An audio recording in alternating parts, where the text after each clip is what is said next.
It's actually having just come from CES and seen everything in every one of those stands and everybody we spoke to, every single thing, VR, AR, cars, Internet of Things, everything assumes connectivity and everything assumes high quality connectivity. So if we look at that and project forward, we need to remember where we've come from in 10 years to just get the insight as to what's in front of us for the next 5, because I think we're going to compress the impact of the last 10 years into the next 5 in this world. And if we're going to deliver those experiences with a minimum probably of a 5-fold traffic growth, which means, arguably we haven't built 80% of that capacity yet, with about 80% of that, depending on whose forecast you look at, being video. And with the expectation that within about 5 years we will see 5G networks launched, we've got a real job ahead of us. It's not slowing down, it's speeding up. So our reason for existing and our approach to this really does go back around 10 years, and our attitude to how we deliver a high quality experience to our customers is based in really following a technology roadmap that's able to deliver on the demands that they put on our network. So we've been very early into nearly every generation of next generation technology.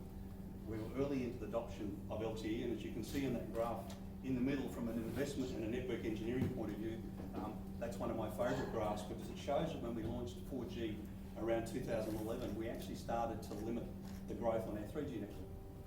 And of course that meant every bit of traffic growth pretty well since has come onto our network since then has grown on 4G, which means the investments we've made in our network has been in the latest technology. And to do that you need device penetration, and to have devices you need device partners like Netgear, and for them to work you need people like Qualcomm building the chips that go into them. And if you get that equation right, you get to a world where your investments in the network are returning, but not only that, we've also been able to, with the sheer growth of existing users on 3G, maintain the utilisation of that asset, which I usually find goes down well with the accounting people in the company as well. So it's a nice balance. And of course, ultimately, what's happened in that period of time in that consumption, customers that we all know have used a lot more data, and they've done it really not by necessarily radically increasing their spend, but by the fact that we've been able to take the cost of a bit out of our network and deliver more value in their plans year after year after year. And that cost per bit, and we started this analysis end-to-end on our network cost around 10 years ago, we can show through the technology evolution enables that reduction. So you get a trade-off. You've got to be able to invest in your network. If you can get more out of the network and get a lower cost per bit, we can deliver our customers better value. Get that equation wrong, you don't have many ways to go.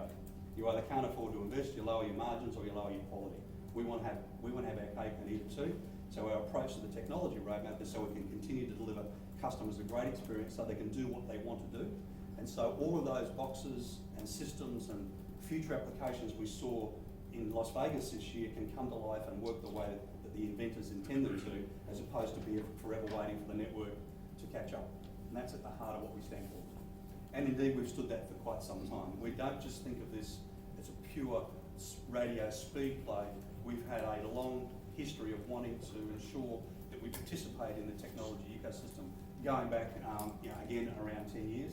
And of course we're here today, you could call that my performance scorecard when I have my reviews year on year, but essentially we lay out a program of work every year. We make a set of promises to the market, and the one thing we're proud of working with our partners is that we deliver to those promises, and here we're delivering the Gigabit experience, and we're very glad to have you here for that. Of course, there are a series of other initiatives we're currently driving as well that are part of this broader ecosystem. There are what I call feature evolutions, things that we can deliver to our customers to give them some form of benefit. And of course, we have video over LTE already up and running on some devices. Voice over Wi-Fi is a natural extension of VoLTE, which we now have this IP-enabled core in our network that can very easily evolve. LTE broadcast is another aspect. If we think of the future of being 80% video, not all of it's going to be live real time, but a lot of it can be. A lot of it can be time shifted, or software updates on their own are now becoming such a significant part of network traffic. We're very, very keen on ensuring that we run an efficient network, and that's why we're very keen on LTE broadcast. And indeed through to our latest product launch we did late last year is using our network for emergency services. So a number of years ago we started developing what's called the LTE Advanced Network for enterprise and emergency services.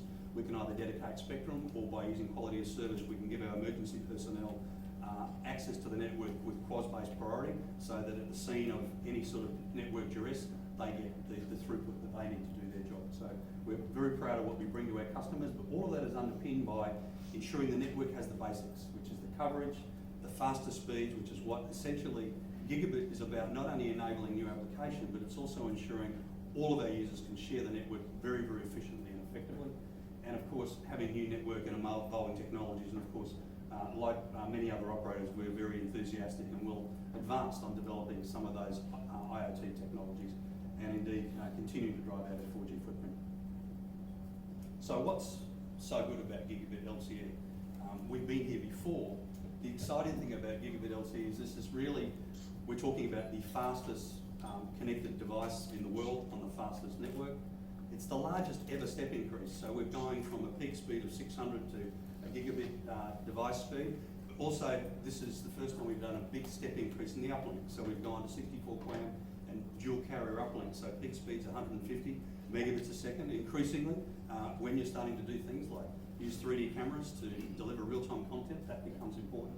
But what's more important, it's the first time we're fully utilising and integrating some real groundbreaking technologies, once again being enabled by our partners like Ericsson with the network software, the chipset manufacturers, the Qualcomms of the world, and being integrated with companies like Netgear. So we're doing LTE Advanced with, at the moment you'll see 2 by 60 megahertz of spectrum using 4 by 4 MIMO, but we do have options on the network which could go to other configurations. 256 QAM carrying more bits per symbol on the network. Obviously high-speed backhaul in a network with 1 to 10 gigabit backhaul built to our base stations. And we'll be integrating what's called Ericsson Lean Carrier, which will effectively give us more throughput over a recorded part of the cell. But ultimately, what's really interesting about gigabit capable LTE today is it gives us a window into what 5G will deliver. So we can now truly do use cases that are 5G-like. We can get out, we can experiment, we can understand them, we can build that base up, and as those use cases become popular, as 5G comes along, we'll start to deliver a network that can sustain the growth and demand that they will bring as we go into the future. So that's the exciting thing about getting into Gigabit LTE. As I said, all of that made possible through partnerships. We deeply value the relationships and the partnerships we have with the likes of Qualcomm, Ericsson and Netgear, because together we work closely on a common outcome.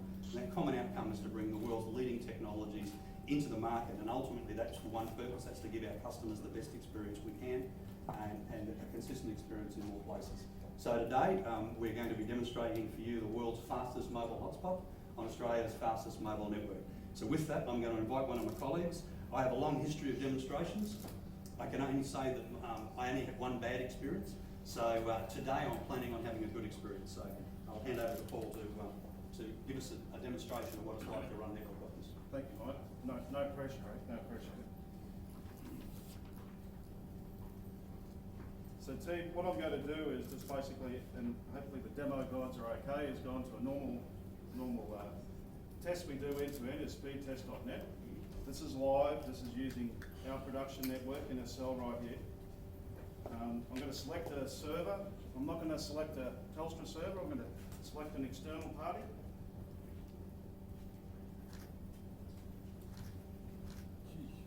Now you can see Gigabit LTE in action.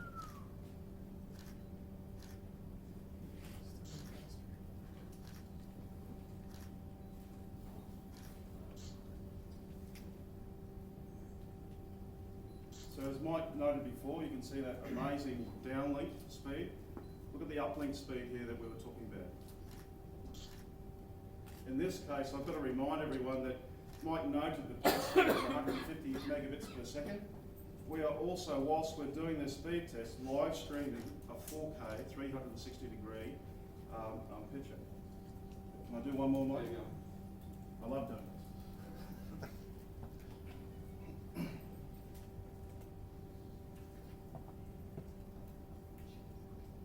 It really is an amazing thing when you start to look at it.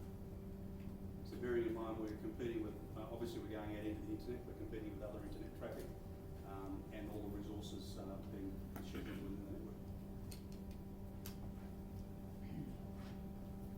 Do you think we've got time for one more? Go on. I know we Can we do one more? There's a magic number I'm trying to get here. So you've got to bear with me. He's got it every time so far.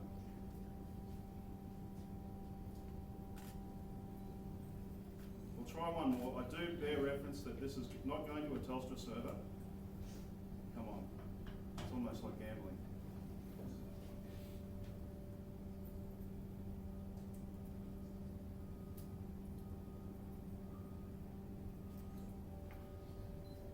so close.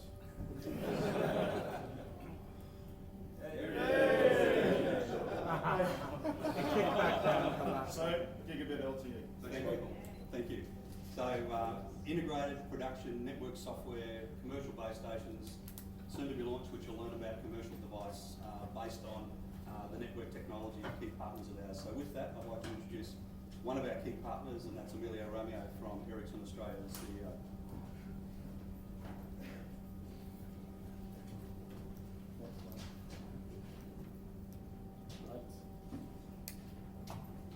Good morning, everyone, and welcome.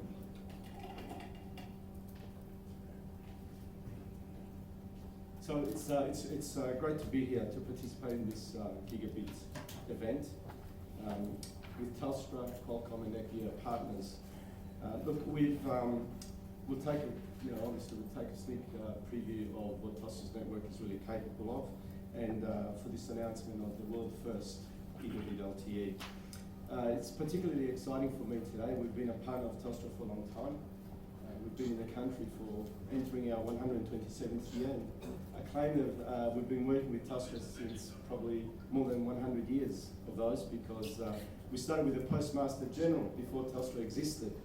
So the journey with Telstra for focus on the LTE component and the road to this event today really started in 2011 when Telstra announced the LTE network, and since then we've had world first in 300 megabits per second, 450 megabits, and 600 megabits per second, with our teams working together to achieve now the 1 gigabit per second.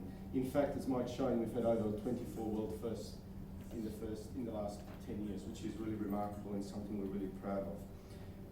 Mike did a great job to cover why and the Gigabit LTE and its importance towards 5G. I'm just going to recap a couple of things and maybe share some stats with you and talk a little bit about why it's important for us for 5G, and maybe look at some of the latest trends from a recent report that we've done and recent research that we've done. Some of you might have seen our mobility report and also our top 10 hot trends report. So we're going backwards. So why? Mike did a good job in covering this. Just some stats. We go out now to 2022. You can see that data growth will increase tenfold by between now and 2022. And by the way, Selena will also provide you some of these stats for those of you that are interested. If we look at data traffic per smartphone user, it will go from 1.9 gigabit today to 11 per month to 11 gigabit per month. It's a huge, huge increase. 75% of mobile data traffic will be from streaming video by 2022. So this is one reason why we need to get our networks ready for that. The other one is obviously our customer experience. We need to ensure that the customers continue to have a great experience, and this is a great way to introduce that. Delivering 1 gigabit downlink and 150 megabits uplink using carrier aggregation 4x4 MIMO and 256 cram will not only give these peak speeds, but obviously it will provide a better user experience for other users in the network, simply because these gigabit devices will get the job done faster, freeing up some of the resources for other users in the network to use. If I look at 5G, why is it important for Gigabit LTE to pave the way for us for 5G? By 2022, there will be 550 million 5G subscriptions, and 10% of the world's population will be covered by 5G. That's really exciting and impressive. However, over the next 5 years and beyond, Gigabit LTE will have to do the job, and beyond. It is important for us to get ready for 5G by supporting the development of use cases, and also to get to know the technology so that we can obviously get the most out of it. So if we look at the use case development, we've seen the progressive evolution of technology that will enable self-driven vehicles, make homes and workplaces smarter, and transport and mining sectors more efficient. I believe that the delivery of LTE gigabit capability in Telstra's network will boost the evolution of real business and consumer applications, as it will allow for the testing and growth of these solutions in today's marketplace. whilst getting ready for the additional capacity and functionality that 5G will bring. It's really exciting, and you will see later what the opportunities of virtual reality will also bring to it. If I look at it from a technology point of view, the journey for 5G networks for Telstra has already begun. In fact, in September 2016, we've already done our first Australian outdoor demonstrations of Ericsson's 5G solution and prototype, where we achieved 20 gigabits per second. While the standards for 5G are not yet still being established, it is exciting to know that 5G will employ more advanced versions and the evolution of the technologies that we're launching today, namely carrier aggregation, 4x4 MIMO and 256 QAM, meaning that ours and Telstra's engineers and our partners' engineers will get to know the technologies today that will be deployed and it will evolve into 5G tomorrow. So it's a great opportunity both from a technology side and also to get some real use cases out there to trial and test and refine. Pernod Inga, Ericsson's head of radio, is here with us today from Sweden, and he will speak in more detail on the features of Gigabit LTE. So if we look at some of the consumer trends, there's 10 of them, but I'll just touch on 2 of them. These will be driving the demands on the networks, and these are some of the drivers behind some of this technology that we're launching today. The first one are the changing habits in TV and media viewing. We're seeing, as I mentioned before, massive growth in video streaming, and what we've found recently in a recent study, in Australia, the preference for on-demand over scheduled viewing has increased 1.5 times since 2011. Again, in Australia, the average time watching TV video on a smartphone has more than doubled since 2011, more than doubled. Watching on mobile devices overall has increased by 3.3 hours per user per week, whilst fixed viewing at home has reduced by 1.4 hours per week since 2011. So you can see where the trend is going and the demand this is going to put on the networks. Today you will see some of the, or you will get a taste of some of the possibilities with virtual reality and augmented reality. This, whilst it provides some challenges for operators, it also provides some great opportunities in enabling some great services. In the recent study that we've done in Australia, we found that almost, I think it was 4 out of 5 virtual reality users believe that virtual reality and augmented reality will be used as commonly in everyday life as the internet is today in 3 years' time, only in 3 years' time. That's the experience they had from some of the tests that they've done with VR and AR. We've researched with some Sydney siders, 12 of them, and the most popular use, in case you're interested, was to see items in real size and form when they're online shopping. God help me, because my wife would just go nuts on it. Other services of interest were VR smartphone, maps, virtual tech support, movies that play virtually around you, and video conferences where you feel that the people are around you. They're some of the best and the most popular services that they've asked for. So Telstra's network will be ready for this, and other networks have to be ready for it. This is why it's so important.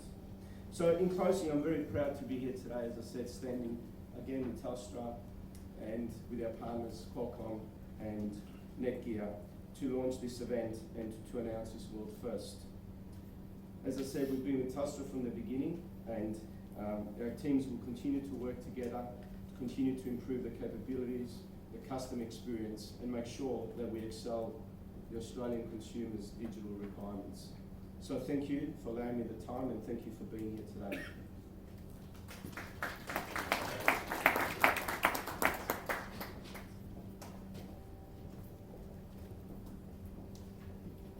Thank you, Emilio.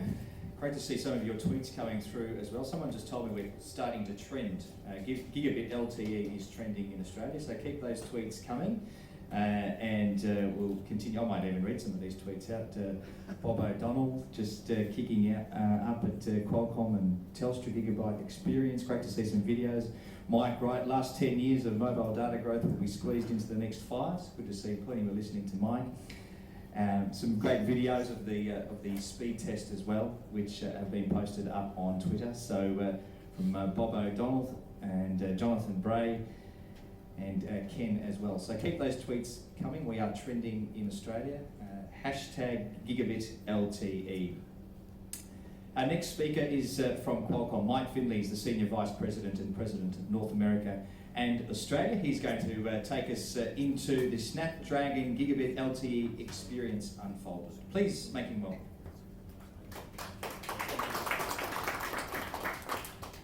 Thank you very much. Good day.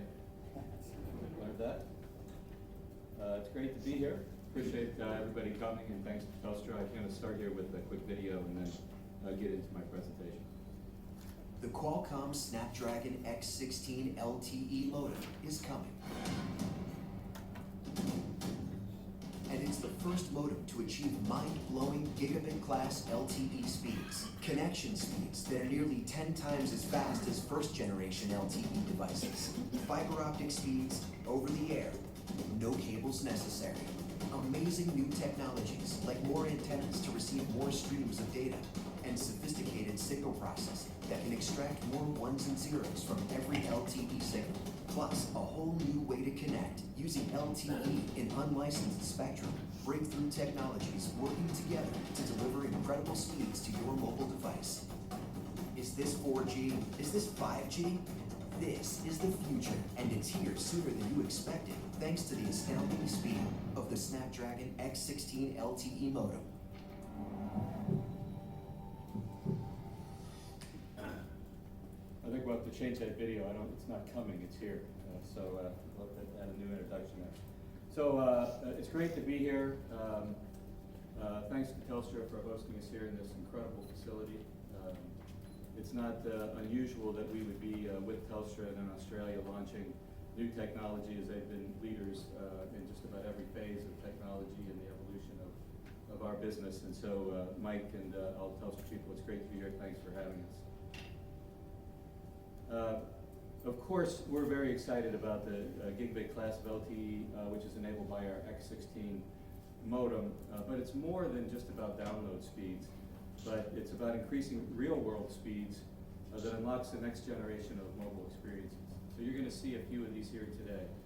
But what our X16 modem does and gigabit class does is it enables immersive VR and AR to create lifelike experiences. We just had a demonstration at CES in Las Vegas where we worked with Lionsgate Entertainment, and we had a demonstration that was using their Power Rangers, and we had incredible amounts of people go through our demo, and we had a lot of great feedback and results, including winning some awards. But it's really incredible when you see some of these demos you're going to see. Rich entertainment, instant apps, and connected cloud computing, where you can have be enabled to have faster downloads. You can download 3 hours of music in less than 3 minutes. You can load an Android app, instant app of 20 megabytes in just over a second. And I think the connected cloud computing is probably what's most amazing and exciting, is you can have this great content stored in the cloud where you no longer have to have it on your device, and you can call upon it as if it's on your device. And so you can then have a lot more storage, and you may never run out of storage again. All of these types of experiences require more than 100 megabits a second on continuous speed, which is of course several times faster than the existing networks that we have here today. As Mike and Emilio both mentioned as well, this is a major step forward towards 5G. So we're delivering on the promise of 4G, but we're creating a critical evolution to 5G, and it's foundational to the mobile broadband experience. Multi-mode devices as we go forward will become really very important, and it's just a great time for us to be engaged in this technology and to be able to work with the partners that we're with here today. So obviously Telstra, who's always a leader in bringing forth technology, along with Qualcomm. We've had great history with them, but also with great companies like Ericsson and Netgear. So it's a fantastic day to be here. We're thrilled to be a part of this.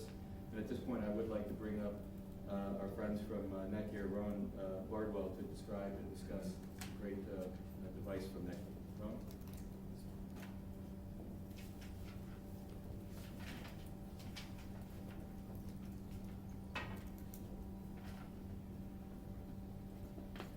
Thank you. Netgear are extremely proud to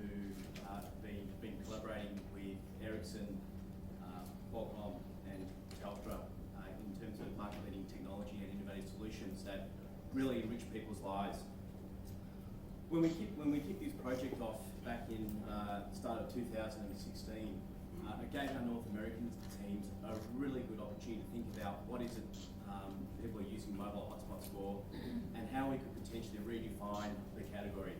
And from that end, I think they've done a fantastic job in creating almost a new category in the portable mobile router. The device, which is named Nighthawk M1 Gigabit LTE mobile router, is a bold new design. So we've designed the product, it's a bold new design, really to disrupt the market, communicate high value and a premium product, particularly as we're moving into a 1 gigabit world and beyond. What you'll notice is that the current device, or the new device, is substantially larger than a traditional hotspot, and that's because the product contains a 5040 milliamp battery, and also contains 4x4 MIMO antennas. But while it's larger, it's still small enough and portable enough to put inside a suit jacket pocket, put inside a case, put inside your bag. So absolutely fantastic. As Mike Wright said earlier this morning, it's the world's first Category 16 LTE advanced 4x4 MIMO 4CA device. And as you saw from Paul's demonstration, it has super fast download speeds. The device also is using the latest Wi-Fi technologies and using simultaneous Wi-Fi on both the 2.4 and 5 gigahertz bands, giving customers a great user experience. In Australia, we love to travel and we love to get out and about, and particularly for business, we travel long distances, and these new technologies will allow users to basically take everything that they do in the home today on the go with them, and while they're traveling in the car, transitioning from a plane, on vacation, and in the workforce. So again, really helping with that whole conversion story.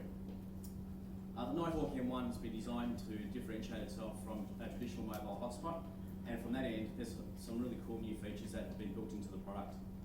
The Nighthawk M1 is a media hub, so you can quite easily plug in a USB drive into the USB port, or simply put a micro SD card into the device, and you'll be able to easily stream content to a number of different devices, which is really new for this type of product, which is absolutely fantastic. So perfect for people who are travelling, going on holidays, heading out to their vacation home, being able to take all their content and entertainment and being able to stream it to a number of different devices. As I said, the Nighthawk M1 is the ultimate portable travel router. And when you're travelling and you land in a hotel, whether you're on vacation or whether you're travelling for business, what you can basically do is offload the Wi-Fi from the device and connect it to the hotel's Wi-Fi. Or conversely, you can connect the internet. You can connect the internet via the Ethernet port. So you can simply connect the Ethernet cable into the device via the Ethernet port at the back of the product, and that will allow you to basically seamlessly have all your devices still connected to the M1 while you're travelling. So you can seamlessly move from your home to your car to a plane into a hotel, knowing that all your devices will remain connected to one product, which is really important. Well, there's a whole bunch of great new features. It's really important that we make sure that the overall customer experience is maintained and enhanced. And from that end, Netgear have designed and developed an intuitive app, the Netgear mobile app, which can be easily downloaded from Google Play or iStore onto your phone.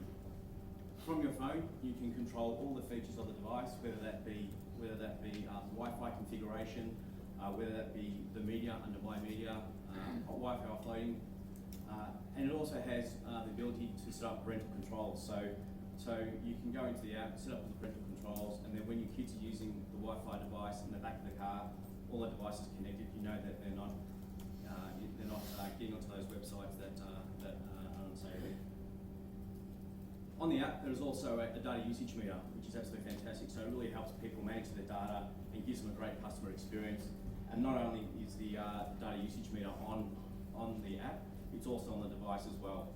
And the data usage meter is really synonymous with Telstra and Netgear branded products that are in the Telstra shop. So a really important feature so people can manage their data and have that great customer experience.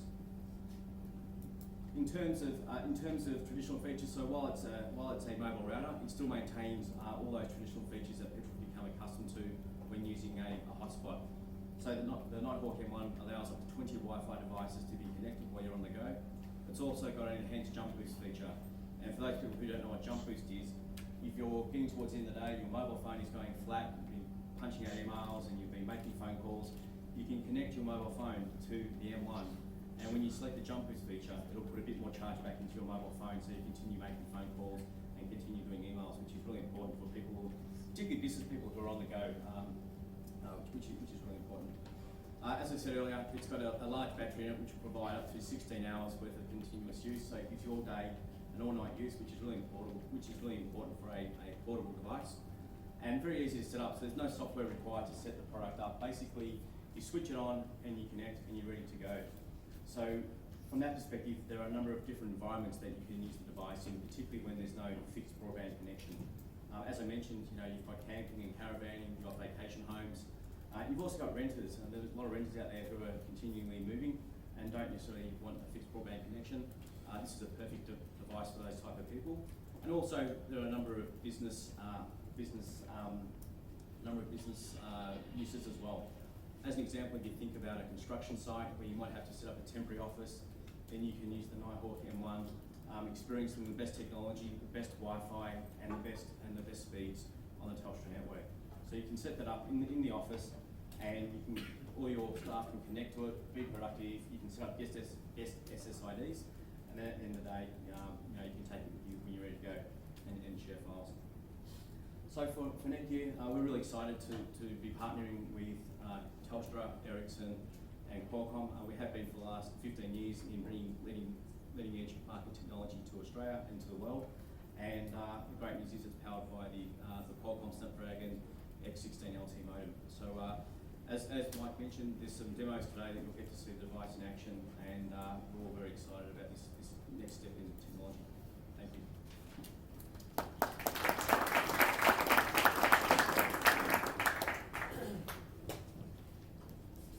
Thanks, Rowan. Appreciate that. Can't wait to get one. It's going to be exciting. I have just a couple more slides, and then we'll be done. The other couple items I'd just like to discuss is Gigabit class really creates significant benefits for operators. Not only higher spectral efficiency, but better throughput for all users. And I think the interesting piece here is that includes users even with older devices. And so these new experiences start to blur the lines between the cloud and the devices. And as I mentioned earlier, we may never need to have storage on the phone again with Gigabit class LTE. The other piece that is really important in our X16 modem is the fact that it's now working with unlicensed spectrum and with LAA. And unlicensed spectrum in LAA is going to be a key aspect of 5G as we evolve into 5G. And of course, as we are here today, Telstra, as we've mentioned earlier, is the leader, has been the leader in many of these new technologies, but there's many operators and many more networks that will be coming online. So there's currently 15 operators in 11 countries that have announced planned deployments and or conducted trials. There's 47 operators in 37 countries that are preparing for Gigabit LTE and deploying the essential building blocks of 3xCA, 256 QAM, 4x4 MIMO, and LAA. And of course, it builds on the strong momentum that already exists with 183 commercial LTE advanced markets that are available today.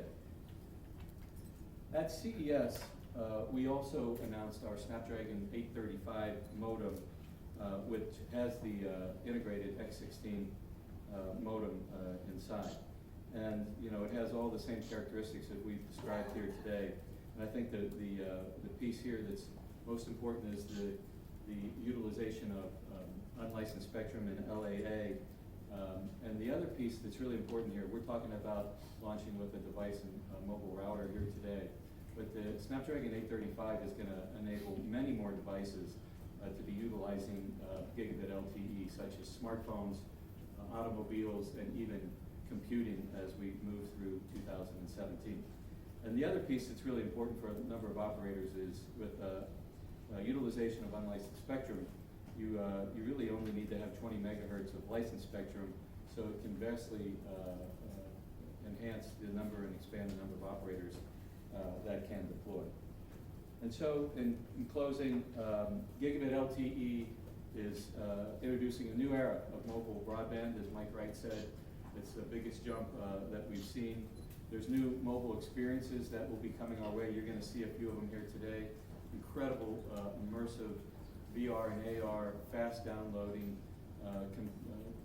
utilizing the cloud and offloading your content so your device can have the storage it needs and getting your information, your content real time.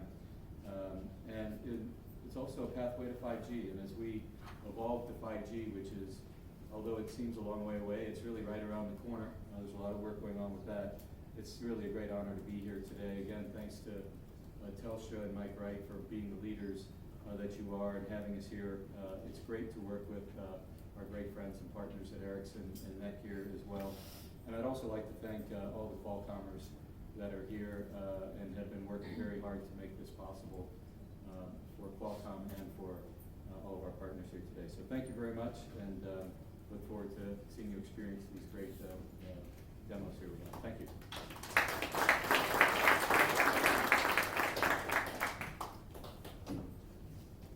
Thanks very much, Mike.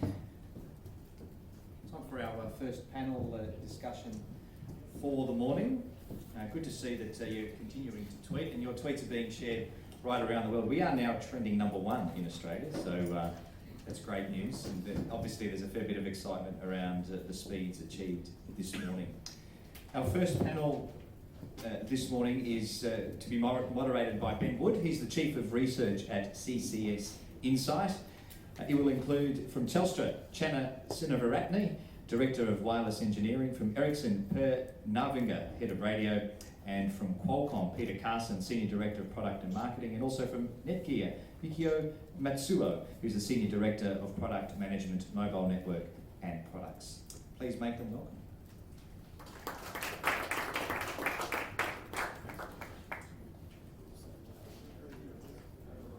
Gentlemen, please come and take seats on the stage.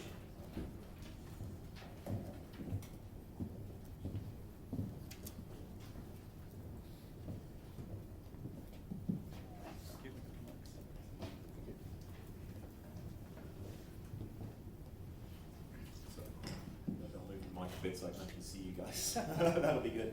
So thank you very much for joining us, guys. I think an opportunity to dive into it a little bit more. Obviously, we've heard the overview from everybody. Perhaps we could start with you and really get your feeling from the perspective of not only what we're seeing here today with Telstra, but more broadly with your responsibility looking at networks around the world. How are you seeing Gigabit LTE and the customers you're talking to? How are they seeing it, and how it's going to shape their businesses? Yeah, so I think we achieved a real milestone here today. So I mean, Gigabit LTE, as you heard this morning, is hardware and software functionality, both on the network side, but also on the device side. And it's quite advanced functionalities that we've put together now. So it's antenna technologies, referred to as 4x4 MIMO. There is spectrum aggregation functionality and advanced modulation schemes. So putting all this together and then reaching peak speeds of 1 gigabit per second, I think that is something that will of course be tremendously valuable for networks across the globe. So this is just a starting point, what we see here in Australia. And I also want to stress the point that it's not just about the peak speeds, but this actually also improves the average end user experience in the network. So, Channa, building on that point, obviously you've been rolling this out here at Telstra. I think it's important to see, we saw the demo, very, very impressive, but what are your users really going to be experiencing? So we can peak at 1 gig, but what are the overall more broader impacts both on the uplink and the downlink? So I think what's been said by a few speakers is that these advanced 4G features, when they're enabled in the network, they allow us to improve the spectral efficiency, which means that it's not just for devices which have the 1 gig capability, but it gives, it increases the capacity on the network. So all of our users get to experience higher data speeds more consistently, more of the time. And what we're also really excited about is the fact that with the Gigabit LTE network, we're increasing the uplink speed as well. And I think I'd like to give an example, if you like, and it's a bit of an Aussie example. If you've been to CES, you would have seen, there were drones and more drones. Well, you know, some of you come from overseas, and if you happen to stay on, you might wander down in the heat, you might wander down to the beach. The natives here are friendly, but there's sharks up there who are not that friendly. And one of the things that we've been doing is we've been working with some of the surf life saving groups and using drones to do surveillance, you know, and shark patrols. So if you imagine that some of these drones today are enabled with 4K cameras. So with this superior uplink speed, you can get really high quality video being sent uplink. So that's a really good example and how we can open up these user experiences. Peter, perhaps in layman's terms, you could explain a little bit how this technology is delivering these benefits to all users, a little bit around, you know, we were talking about the spectrum that can be used. I know, you know, 4x4 MIMO, it's all these technical terms. I know you're good at kind of bringing them down to a level that people can easily understand them. How is Qualcomm being able to do this, and how does the technology enable it? Well, the technology has a number of different building blocks that optimize your experience in different conditions. The 256 QAM feature, even if you don't know what that means, as networks densify and become, and you get to smaller and smaller coverage areas with your network, each node in the network, you're closer to the access point, which means you take advantage of this type of technique, so you drive up to the maximum data rates.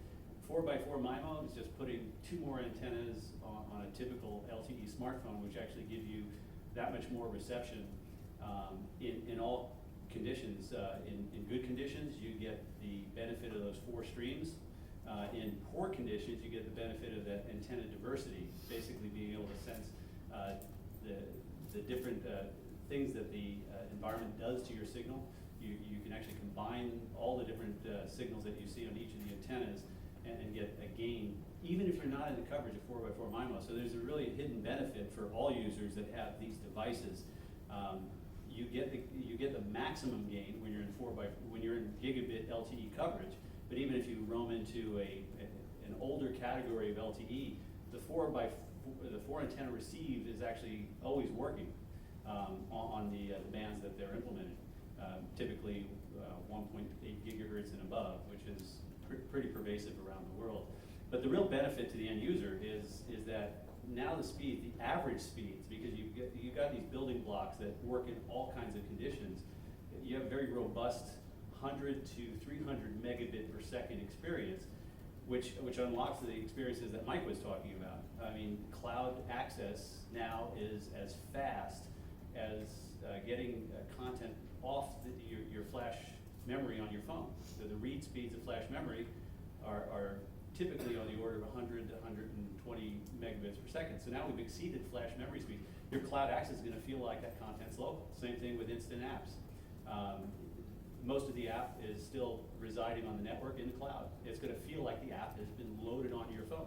The app will come up that fast and behave as though it were local to your device. So I think it's going to create a complete shift in user behavior over time to more reliance on the cloud and much more flexibility in terms of just storing this massive amount of content that users want. So Mickey, that brings us on to the devices themselves. So maybe you could talk a little bit. I mean, you've had a lot of experience in making these devices back from Sierra Wireless to now. Could you tell us a little bit about the journey you've been on in making this device, how you've crammed those antennas into the device, the pressure is put, I see you put a massive battery in there and all those sorts of things. What can we learn from this product? Yeah, so it was it's quite an accomplishment for us.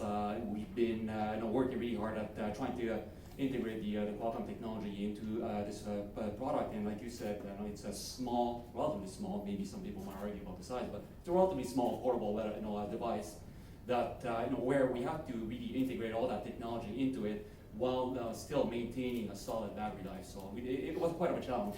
But going forward, 5G was mentioned by previous speakers, but by integrating more and more advanced MIMO antenna techniques, adding more high overhead modulation, adding more carrier aggregation band, packing all that into a product like this, I think it's really something that that's going to be showing or getting closer to the type of speed that end users will be enjoying in the next few years. So we're extremely excited about that. And I see we're here, it's a world first, we've got the Telstra brand on this. Are you ramping this up to roll it out to other networks around the world as well? Yeah, no, that's definitely the plan. But right now we're enjoying this moment. Launching this product with our great partner Telstra. But going forward, we're definitely looking at this is going to be a global platform that we're going to be launching in many places. So echoing on that, obviously you're talking to carriers all over the world. At CES we saw all the US carriers doing that. I'm sure at MWC we're going to see a whole slew of European operators. What lessons from Telstra are you giving them? Because obviously these guys are the pioneers. No, but I think that's very important, and also stressing then that this is a global milestone. This is not an Australian milestone. This is something that we want to work with key partners like Telstra, and of course with Qualcomm and Netgear to learn early when you deploy new technology. But this is gonna go global, so you will see a lot of networks deploying these technologies. Of course, we will make use of the learnings we have here from Australia, and it's also, this is a very advanced market. It's really high performance networks here in Australia we're talking about, but also emerging markets. Eventually these technologies get into devices that becomes cheaper over time. More people can buy them, so it has an impact on all networks. And I would say sometimes it's probably more impact on a user that has a poor experience and can double the speed. So you can enable some of the basic applications that they use to every day. And then of course, on top of it is the peak speeds. But sometimes I think just being able to use your favorite applications everywhere, that will be very powerful in many, many networks. So Channa, there was some talk of the focus groups you've been doing. You've obviously been probably trialing this for a while. Where are you seeing the low-hanging fruit for your customers in terms of who's really, your sales guys are out there, they must be super excited. Who are they going to and beating down the doors? Listen, I think both in the consumer market and also in the enterprise market, I think there are some real opportunities that open up. We know today, and I think the point was made before, that people who are renters, for example, don't necessarily have a fixed broadband service. So when you have a device like this with the ability to stream 20 Wi-Fi streams, a lot of people have got Netflix, for example. The whole family can enjoy a really immersive video streaming experience. So we're really excited about the consumer market, and in the enterprise space as well. To be able to have a portable device that you can take anywhere and use, whether particularly with the field workforces, it's fantastic. So do you think the big push will be on enterprise first, or do you think it's kind of parallel with consumer, or how do you see it? I think it's going to be parallel, and I think I'm sure we will push it on both sides. Peter, we saw in the presentations ahead of this a lot of talk about the road to 5G. Obviously, I know you and your team are constantly thinking about how this technology evolves. We saw that roadmap on the charts. How do you see this gives us a kind of stepping stone and lessons we can take from this new technology as we kind of ramp up towards 5G? I think the industry was very surprised at how quickly 4G ramped in volume and in global scale. And we'd attribute that ramp, the speed of that ramp, to the availability of multi-mode devices that enabled seamless mobility between the most advanced 3G networks and the early 4G networks, which had very limited coverage. Gigabit LTE is the foundation for the launch of 5G in the very same way for a wide range of mobile devices. And so when you think of the 5G future, the promise of multi-gigabit experiences, you can't afford to fall back to tens or even low hundreds of megabits per second when you're streaming 4K video in 360 degrees at 60 frames a second. That's today. Tomorrow it's going to be much higher resolution, and you'll need the robustness of a Gigabit LTE coverage layer virtually everywhere so that those 5G users can seamlessly fall back. 5G multi-mode devices are going to be even more robust because the technique that will be used to support multi-mode in 5G is more advanced. It's called dual connectivity. You'll be simultaneously connected to a 4G network, Gigabit LTE network, at the same time you're connected to the 5G network, so you'll have full network redundancy. And that'll create even more seamless continuity and coverage than we had in the transition from 3G to 4G, which was a pure handover. So Mickey, on the device side, you're talking to lots of carriers, but also you've got a lot of experience on the fixed side. So you see a lot of people using very high bandwidth in the fixed world. How are you seeing some of those use cases translating onto this device? Very good question. So maybe going back to Peter's point about the average speed being super important. So for us, when we're defining this product, it was all about providing the user experience that end users have become accustomed to from their fixed line broadband connection at home, at the office, etc. So whatever they're able to do, in those places, also having the ability to do that with no hesitation, no second guessing, while they're on a road trip with a family, etc. So you could be on a beach house where some lucky people here in the audience could afford, was on a campground, and etc. with families and friends. Being able to really enjoy being able to download that album of hundreds of pictures pretty quickly, or if you want to watch that 4K HD movie, it's a matter of clicking and pretty much get it right away. So really trying to bring that experience that end users have become accustomed to from the house to the office, bring it to the to a device like this that's portable. And so there's a lot of talk about the LTE part of it, being the world's first. But something else that we've introduced with this product, which is also the world's first, is on the Wi-Fi side. So it's one thing to take care of the broadband side of it, super fast on the broadband. But if your Wi-Fi is a bottleneck, or the LAN side is a bottleneck, then the end users will have a not so good user experience. So we've integrated, like Rowan, my colleague presented earlier, we've integrated a full dual band, dual concurrency, making sure that there's a radio that's dedicated to 5 gigahertz devices. You've got another radio, 2.4 gigahertz, dedicated to those devices, and making sure that the 2.4 gig, the slower devices don't bring down the whole performance for the faster devices. So we made sure to take care of the Wi-Fi side as well. We've also added an Ethernet port to the device. So we'll be curious to see how end users are going to be using it. There's also the angle of a B2B customer wanting to take a device like this and maybe use it more in an IoT, machine type communication type of applications with high bandwidth demanding applications. Using a port like this too, so that could come handy. But so yeah, we're curious to see how it's going to get deployed and adopted, so that we can continue to tailor our offering with next generation products. And Per, how are the operators you're talking to doing the business case for this? Because obviously there's a lot of investment required to bring the network on. Obviously it's a stepping stone towards 5G. Do you see this as a opportunity for them to get a better return on their 4G networks? Yeah, and I think overall, what is truly impressive, I would say, with the LTE journey is that we have been able to continuously improve on the initial deployments that we have. So it's not a completely new investments. They can invest on what they already have and build upon it. So it enables an incremental growth in the networks.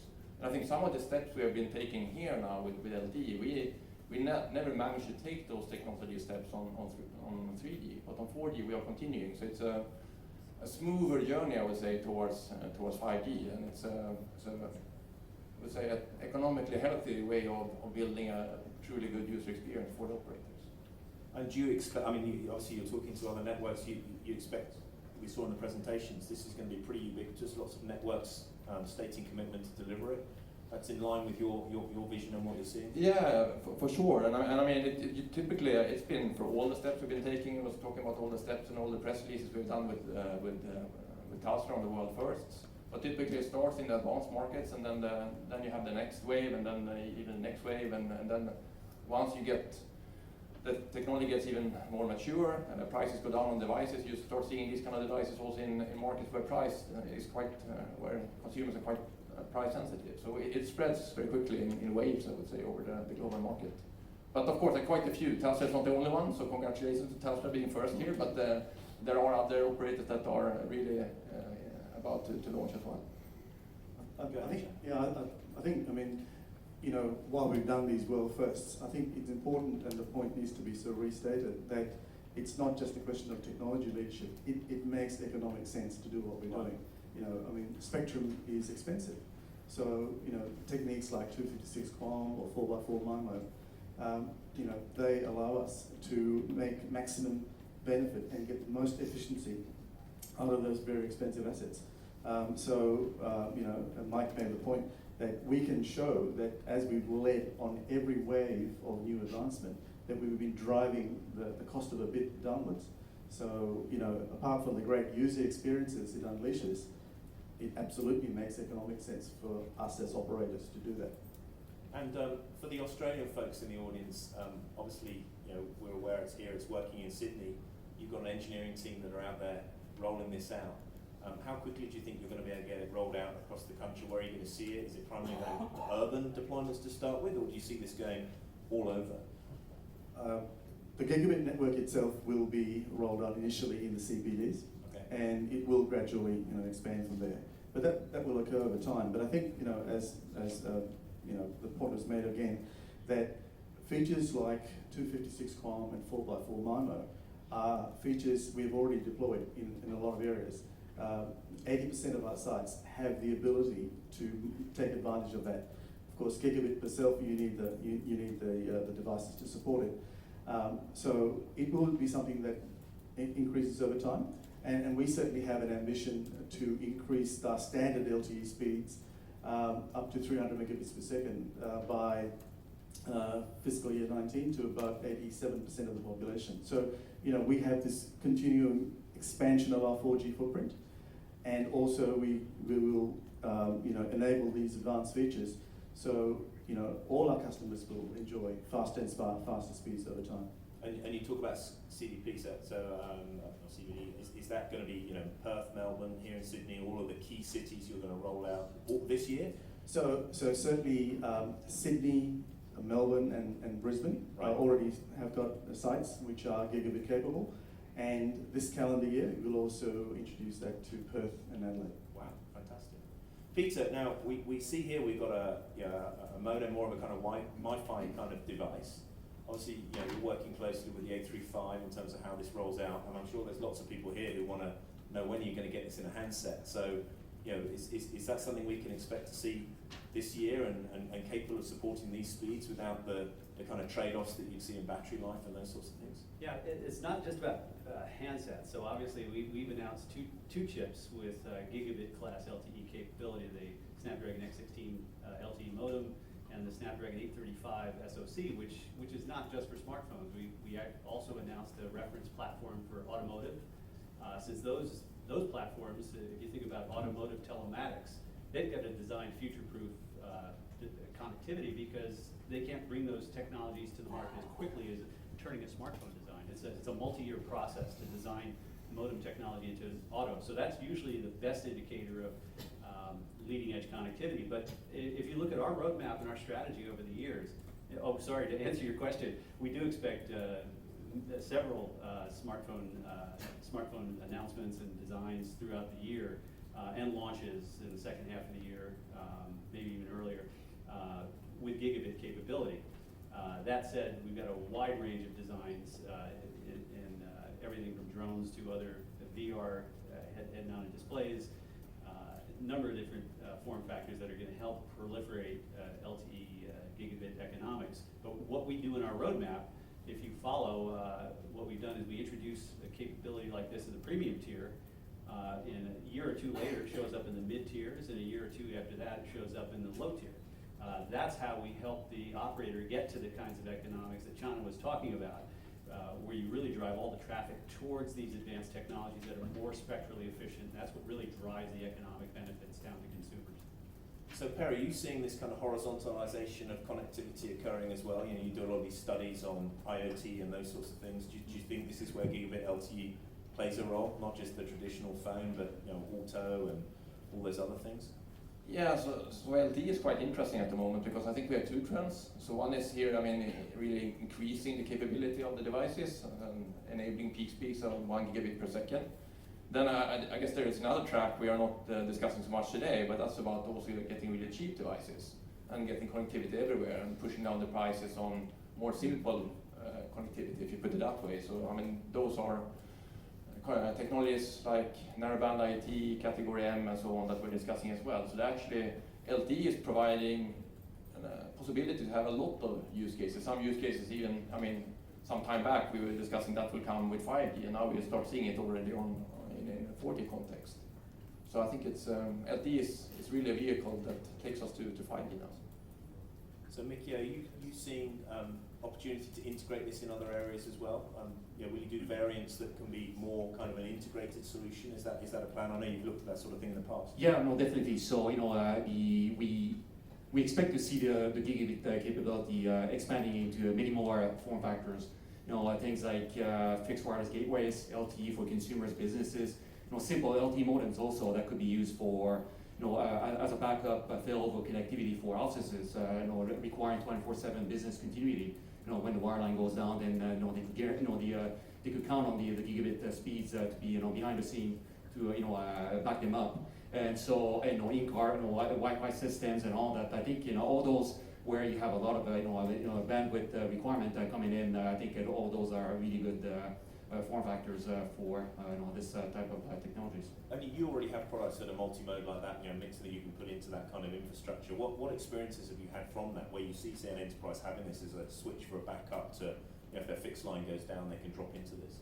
Yeah, so it's something that we're hearing up more and more. We've got certain product lines that are dedicated to that. The other areas that we're looking at is the monitoring, the security category as well, where we've got a number of products, and one of them we've just recently announced has an LTE capable security camera, an IP camera that's wire-free. You could put them anywhere. So this uplink capability also is going to be dramatically helping. So we believe that something that's really a turnkey solution where you've got LTE embedded that you could deploy quickly without really having to count on a fixed a connection to be there wherever you want to install those type of systems. LTE will help there. So for a quick deployment, etc. So again, something else that we are monitoring and also focused on.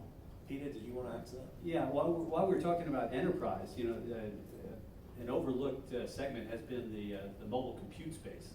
Now with Windows on ARM, the announcement that we had back in December, Snapdragon 835 is poised to really disrupt that segment of devices because the adoption of cellular technology in compute has been fairly slow because of the absence of an integrated platform.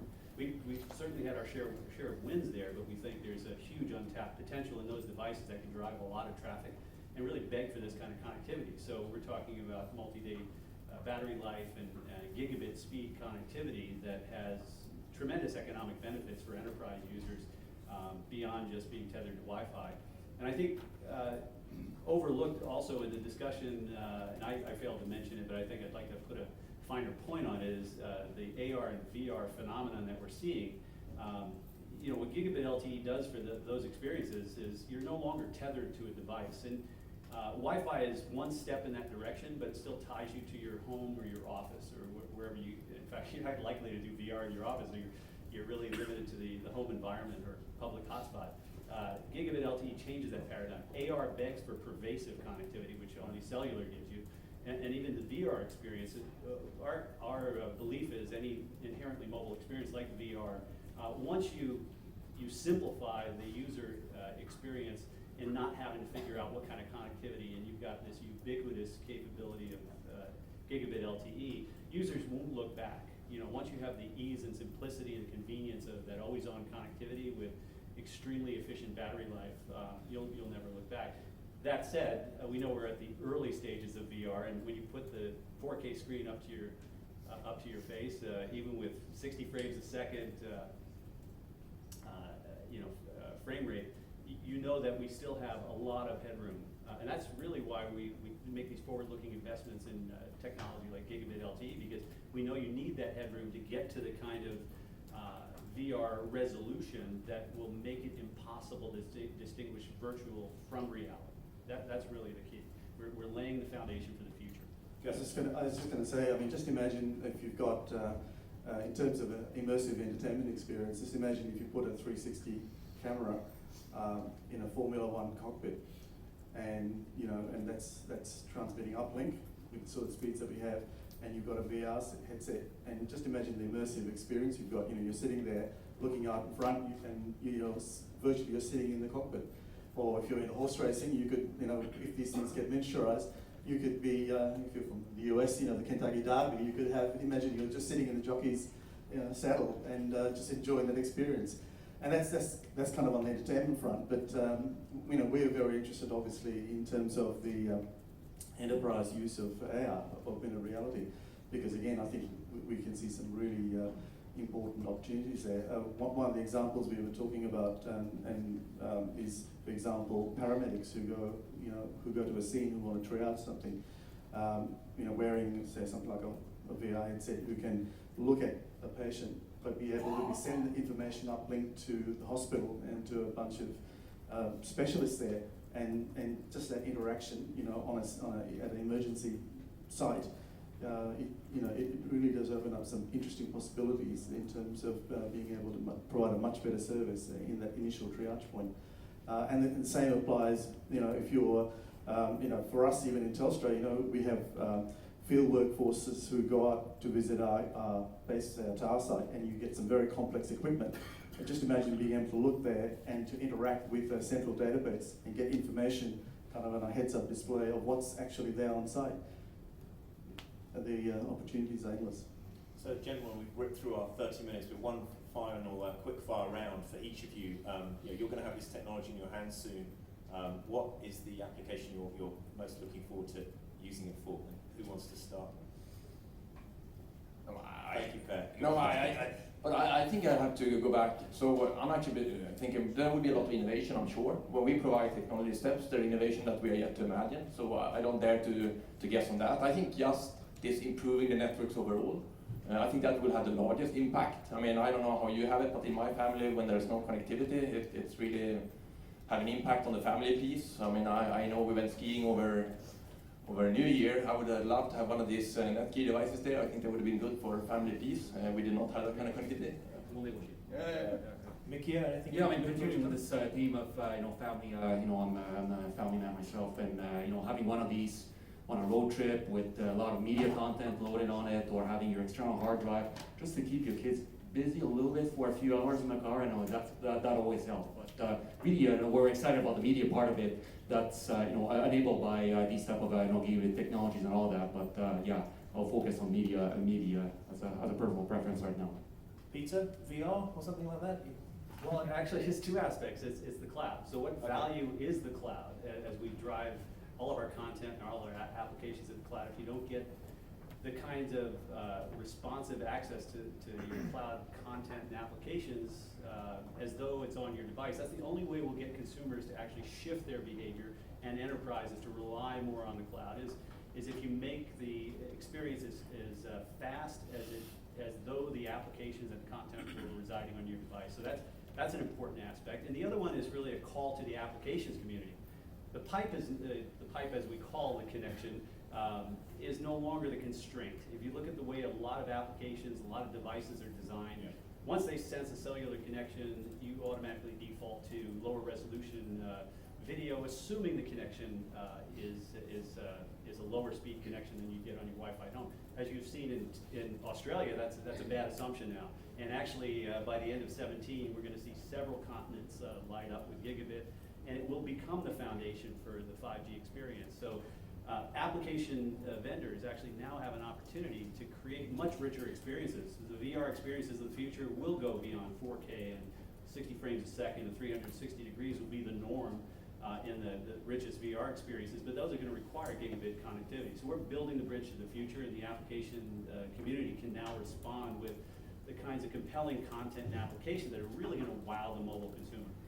Chandler, I loved your 4K shark spotting. That will stick with me. But one quick one. Oh, look, I'm really excited about the augmented reality example I gave. I think we as Telstra, we want to be able to use this technology, so we want to use it internally, and we're keen to work with third parties as well to create really interesting and exciting examples for the industry. So great. Well, please join me, gentlemen. Thank you very much indeed. Very insightful. Thank you.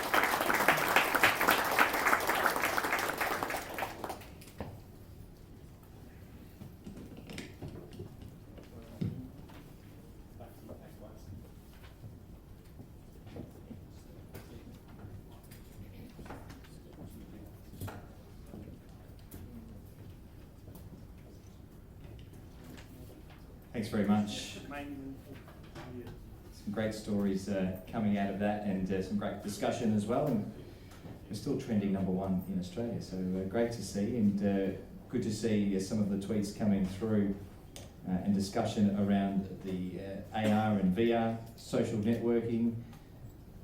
Should I mention the tweet from Terrier Research? Terrius Research. Is that you? Yeah. Go ahead, say it. Go ahead. AR, VR, social networking, and porn. Yes, porn are all likely to drive large amounts of data over gigabit LTE. Stole that from me.